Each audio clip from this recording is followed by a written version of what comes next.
Hola mga kajubingbing, tara luto tayo, sinabawang hasa-hasa. So ayan yung mga ingredients, yung talbos wala pa, mamimitas pa. So let's start. Prito lang ng bahagya para pag nilagyan na ng sabaw, hindi madurog yung isda. So ito na, naprito na natin lahat ng fishda. So, gawa na tayo ng sabaw. Saute, onion, garlic, ginger, tomatoes. Nag-add ako ng 2 baso tubig, tapos timplahan na ng paminta.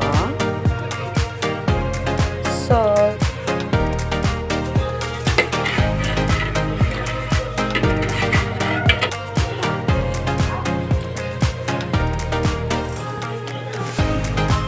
Calamansi juice.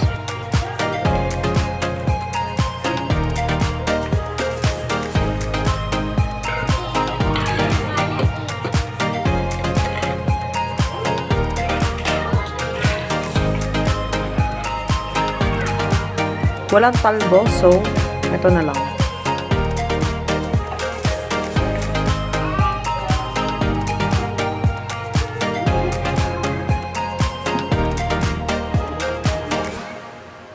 So, ito na ang sinabawang hasa-hasa ni Jubingbing. Thank you for watching!